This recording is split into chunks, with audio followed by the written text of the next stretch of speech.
Good morning, student. Last lecture, आपण meaning introduction of final accounts पाहिलं. या लेसनमध्ये आपण जी पुढची स्टेप आहे ट्रायल बॅलन्सची ती पाहणार आहोत. फर्स्ट टॉपिक आपण जेव्हा पाहिला त्या फर्स्ट टॉपिकमध्ये आपण इंट्रोडक्शन ऑफ बुक कीपिंग पाहिलं. त्यामध्ये आपण डेफिनेशन्स पाहिल्या. सेकंडमध्ये आपण personal, real, nominals, golden rules of accounts पाहिले. त्याच्याशी रिलेटेड हे बिझनेस ट्रान्झॅक्शन्स आहेत. त्यानंतर आपण त्या ट्रान्सफर जर्नलमध्ये केल्या. मीन्स आपण सिस्टमॅटिक मॅनर्समध्ये आपण रूल्सचा उपयोग करून जर्नल प्रिपेअर केलं. त्यानंतर त्याचं आपण लेजर पोस्टिंग केलं. आपला फोर्थ जो टॉपिक आहे लेजर त्याचा. आणि त्यामध्येच आपण काय केलेलं, balancing the ledger means balance carried down, balance brought down हे आपण तिथे पाहिलं. त्यानंतर प्रिपेअर केला तो ट्रायल बॅलन्स.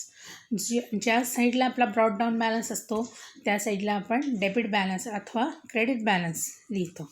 आणि लास्ट आपण final account at the end of the year. He process आपल्याला या टॉपिकमध्ये करायची आहे.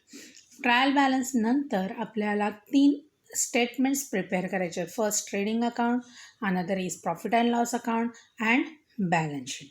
So what is mean by trading account? Trading account means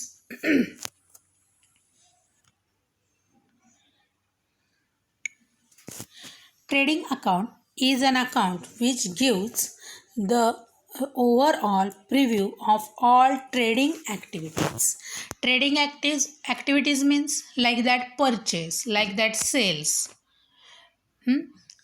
जे आपण सेल्स परचेस आपण केलं, goods purchase on credit, goods sold on credit, जे सेल्स अँड परचेसशी रिलेटेड आहेत ते सगळ्या ॲक्टिव्हिटीज आपण इथं घेणार आहोत. त्यानंतर आपण प्रोडक्शनशी रिलेटेड जे काही तुमचं एक्सपेन्सेस आहेत ते सुद्धा आपण या ट्रेडिंग अकाउंटलाच घेणार आहे. The expenses and losses relating to trading activity are debited. Means इथं आपल्याला एक अकाउंट प्रिपेअर करायचं आहे, जसा की ट्रेडिंग अकाउंट आहे. आणि या ट्रेडिंग अकाउंटमध्ये आपल्याला ही आपली डेबिट साईड आहे, ही आपली क्रेडिट साईड आहे, हा आपला ट्रेडिंग अकाउंट आहे. आणि ह्या साईडला जे काय आहे ते प्रोडक्शनशी रिलेटेड एक्सपेन्सेस जे आहेत ते सगळे येणार आहेत. इथं सांगितलं आहे बघा, trading activity are debited accounts all the outward movements of goods and stock of goods at the end of the year are recorded to the credit side. Means जे आपलं इकडं परचेस येईल तर इकडं काय येणार आहे, सेल येणार. Mean goods comes in and goods goes out. या सगळ्याशी रिलेटेड हा ट्रेडिंग अकाउंट आहे. Debit side of the trading account include activities such as a opening stock. मग आपल्याला कोणकोणतं आपल्याला ह्याच्या साईडला डेबिट साईडला घ्यायचं आहे तर आपण हे ह्याचं स्ट्रक्चर पाहणार आहोत. त्यावेळेला आपल्याला अधिक माहिती समजणारच आहे. मग त्याच्यामध्ये बघा, वेजेस आहे, फ्राईट आहे, कॅरेज आहे, carriage inward, coal, gas, fuel, water, manufacturing or direct expenses. Direct expenses आपण next important terms and conditions पाहणार आहोत. त्यामध्ये ते पाहणार आहे. वेजेस म्हणजे मजुरी, त्यानंतर फ्राईट भाडं आहे, कॅरेज इनवर्ड म्हणजे परचेस करताना, रॉ मटेरियल परचेस करताना जे काही आपल्याला शेतापासून आपल्यापर्यंत आणण्यापर्यंत किंवा एखाद्या उद्योजकापासून आपल्यापर्यंत आणण्यासाठी जो काही खर्च होईल त्याला आपण कॅरेज इनवर्ड म्हणणार आहोत. त्यानंतर कोल म्हणजे कोळसा, गॅस म्हणजे आपला जो इंधन म्हणून आपण त्याचा वापर करतो तो, फ्युएल पेट्रोल, डिझेल, रॉकेल लाईक दॅट. वॉटरसुद्धा आपल्याला मोठ्या प्रमाणात मॅन्युफॅक्चरिंगला मोठ्या प्रमाणात पाण्याची गरज असते. And manufacturing or direct expenses, हे सगळे जे आहेत एक्सपेन्सेस ते manufacturing expenses like that. Packing charges हे सुद्धा काय आहे, डायरेक्ट एक्सपेन्सेस आहेत. डायरेक्ट एक्सपेन्सेस आपण नंतर टर्म्स अँड कंडिशनमध्ये बघणार आहेत. त्यानंतर क्रेडिट साईड आहे. क्रेडिट साईडला काय येणार आहे तर क्लोजिंग स्टॉक येणार आहे, सेल येणार आहे, less returns means less sales returns येणार आहे, any kinds of goods that is use for promotions म्हणजे as a free sample means get one free, buy get one free असं जेव्हा टायटल किंवा आपल्याला तिथं दिसतं की एक घ्या आणि एक मोफत मिळवा वगैरे, ते सुद्धा आपल्या ट्रेडिंगच्या क्रेडिटला येतं. Means good distributed as free sample, ज्याला आपण ॲडव्हर्टाइजमेंट अकाउंट करतो ते इथे येणार आहे. त्यानंतर goods withdrawn bye proprietor for his personal use, ह्याला आपण काय म्हणतो, तर ह्याला आपण ड्रॉइंग असं म्हणतो. बरोबर आहे. बघा ते ड्रॉइंगसुद्धा इथे येणार आहे. सगळं जर्नलशी रिलेटेड आहे. जे आपण जर्नल पोस्टिंग केलेलं आहे तेच सगळं आपल्याला इथं दिसणार आहे, ह्याच्या व्यतिरिक्त काही नाही. Therefore it is said trading account is prepared to ascertain gross profit और gross loss for the given period of time. एका वर्षासाठी आपल्याला किती ग्रॉस प्रॉफिट होतो, म्हणजे एक ढोबळमानानं बाकीचे खर्च जे आहेत ते न वजा करता आपल्याला सेल परचेस मटेरियल केल्यानंतर आणि त्याचं सेलिंग प्राईज मीन्स आपण एक फॉर्म्युला बघितला होता बघा, profit is equal to selling price minus purchase price. तोच फॉर्म्युला इथे यूज केला जातो. मग एक्सेस सेलिंग प्राईज असेल मीन्स क्रेडिट साईड एक्सेस असेल तर आपल्याला प्रॉफिट होतो, आणि आपली डेबिट साईड एक्सेस असेल तर आपल्याला काय होतं, लॉस होतो. तो आपण पुढं जाऊन जसं स्टेटमेंट पाहणार आहोत त्याच्यामध्ये ते आपल्याला दिसेल. त्यानंतर आपण काय करूया, डायरेक्ट बघा इथे सांगितले की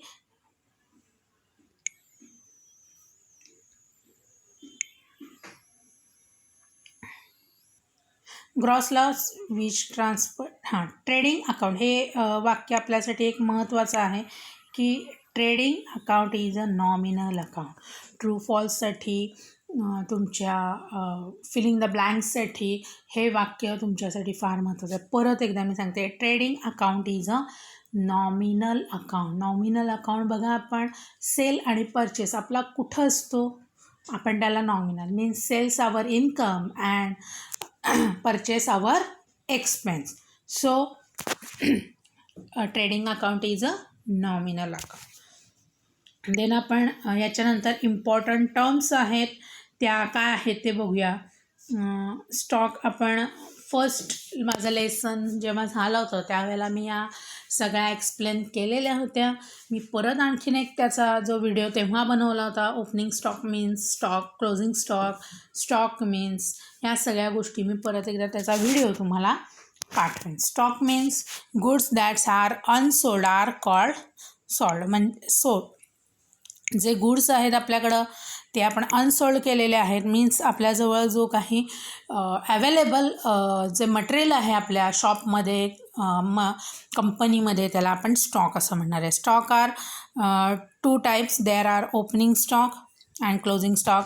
on 1st April every year we find out any stock, it is called as opening stock. It's referred to unsold goods at the beginning of the year. Beginning of year याचा अर्थ 1 एप्रिलला तुमच्याजवळ जो काही स्टॉक आहे तो stock आपण opening stock म्हणणार आहे. त्यानंतर closing stock, the unsold goods on the last day of accounting period is referred to as a closing stock. Means on 31st March we find out any stock of in the our business, it is called as closing stock. जो काही आपला 31 मार्चला stock आपल्या बिझनेसमध्ये, कंपनीमध्ये, आपल्या शॉपमध्ये दिसेल त्याला आपण क्लोजिंग स्टॉक असं म्हणणार आहे. त्याच्यानंतर closing stock is credited to the trading account. It is also recorded on the asset side of balance sheet. आपण ह्या क्लोजिंग स्टॉक आहे ह्याला एक ॲडजस्टमेंट असते आणि आपण 2 ठिकाणी तो लिहितो. ट्रेडिंग अकाउंटच्या क्रेडिट साईडला, credit side of the trading account and asset side of the balance sheet, असे 2 क्लोजिंग स्टॉकचे इफेक्ट होतात. देन परचेस आपल्याला माहिती आहे की this include the purchase of goods and not purchase of asset. Only goods purchases related means purchase account. It is not purchase of assets. Means like that furniture purchase. हे आपल्याला ट्रेडिंगमध्ये घ्यायचं नाही आहे. त्यानंतर purchase of goods may be on the basis of cash or credit. मग तुम्ही ते कॅशमध्ये असू देत अदरवाईज क्रेडिटमध्ये, ऑन क्रेडिट ऑन कॅश कोणतेही असू देत. गुड्स परचेस असेल की ते आपण ट्रेडिंगच्या डेबिटला घेणार आहे. Purchase returns are deducted means काय आहे, लेस. डिडक्टेडचा अर्थ काय आहे, लेस करायचे आहेत, वजा करायचं आहे. From the total purchase and thereafter net purchase are recorded in debit side of the trading. Means आपण 10,000चे परचेस केले आहेत, पण त्यातला 1,000 रुपीजचं जे काही गुड्स आहेत ते काय आहेत, खराब आहेत. मध्ये आपण काय करणार आहे, परत रिटर्न करणार आहे. Means 10,000 minus 1,000 is equal to 9,000. 9,000 are recorded amount recorded in debit side of the trading account. Then sales include the sales of goods are not sale of asset. आपल्याला इथं फक्त जे सेल्स आपण गुड्स घेणार आहोत तेच तिथं घेणार आहोत. कोणतंही सोल्ड फर्निचर, सोल्ड मशिनरी इथं घेणार नाही. फक्त गुड्स रिलेटेड परचेस आणि गुड्स रिलेटेड सेल फक्त आपण ट्रेडिंगला इथे घेणार आहे. ह्याच्यातूनही आपण सेल्स रिटर्न लेस करणार आहोत आणि त्याचा जो काही नेट अमाऊंट आहे ती क्रेडिट साईड, ट्रेडिंगच्या क्रेडिट साईडला घेणार आहे. देन डायरेक्ट एक्सपेन्सेस, मी मगाशी तुम्हाला म्हटलं होतं की आपण डायरेक्ट एक्सपेन्सेस हा भाग तुमच्यासाठी फार महत्त्वाचा आहे. डायरेक्ट एक्सपेन्सेस बघा इथे काय सांगितलं आहे त्यांनी की direct expenses are those expenses which are incurred for purchase of goods. फक्त गुड्स परचेसच्या वेळेला येतात. प्रोडक्शन ऑफ गुड्स म्हणजे तुम्ही वस्तू एखादी तयार करता त्यावेळेला येतात. And purchase expenses all the nominals account. All nominal अकाउंटमध्ये आपण जे घेतो like that wages, manufacturing expenses, factory, lighting, coal, gas, fuel, water, dock duties म्हणजे बंदरावरीलचा खर्च आहे. जो जहाजानं वाहतूक केली जाते आणि त्यावेळेला आपल्याला डॉक असतात त्याच्यावर आपल्याला काहीतरी चार्जेस पेड करावे लागतात, त्याला डॉक ड्युटीज म्हणतात. कॅरेज इनवर्ड आहे व रॉ मटेरियल आपल्या फॅक्टरीपर्यंत आणण्यासाठी जो काही खर्च आहे त्याला कॅरेज इनवर्ड म्हणतात. त्यानंतर गुड्स आपण सोल्ड करत असताना जो काही आपल्याला एक्सपेन्स येतो ट्रॅव्हलिंग एक्सपेन्स त्याला कॅरेज आउटवर्ड म्हणतात. कॅरेज इनवर्ड हा ट्रेडिंगला येतो, तर कॅरेज आउटवर्ड हा प्रॉफिट अँड लॉसला येतो. ठीक आहे.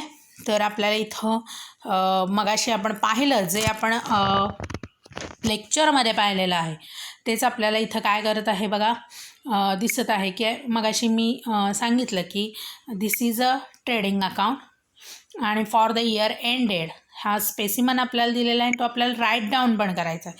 फर्स्ट ओपनिंग स्टॉक आहे. डेबिट साईडला नेहमी ओपनिंग स्टॉकच येतो. देन परचेस आपण लेस परचेस रिटर्न करणार आहेत. त्यानंतर direct expenses, freight and carriage inward to custom duties, wages, coal, gas, fuel etcetera, रॉयल्टीजला मराठीत मानधन असं म्हटलं जातं. त्यानंतर फॅक्टरी एक्सपेन्सेस हे सगळे त्याच्यात येणार आहे. त्यानंतर gross profit carried down means जो काही आपला डिफरन्स येईल आपल्याला डेबिट साईडची टोटल त्यानंतर क्रेडिट साईडची टोटल करायची आणि जसं आपण लेजरमध्ये बॅलन्सिंग करतो त्याप्रमाणे आपल्याला हे बॅलन्सिंग करायचं आहे. देन त्याच्यानंतर आपल्याला इथं काय सांगितलं आहे सेल्स अकाउंट, त्यातून आपल्याला सेल्स रिटर्न केलेले आहेत. त्यानंतर good distributed as free sample ह्याला आपण ॲडव्हर्टाइजमेंट असं म्हणतो. त्यानंतर goods taken by proprietor for personal use याला आपण ड्रॉइंग असं म्हणतो.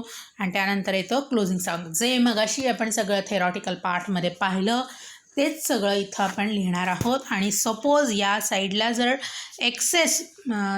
डेबिट साईड एक्सेस असेल ते क्रेडिट साईडला ऑफकोर्स येणार आहे आणि तो आपला काय असणार आहे ग्रॉस लॉस असणार आहे. सपोज हा डिफरन्स आपला डेबिट साईडला आला तर आपण तो काय येणार आहे ग्रॉस प्रॉफिट.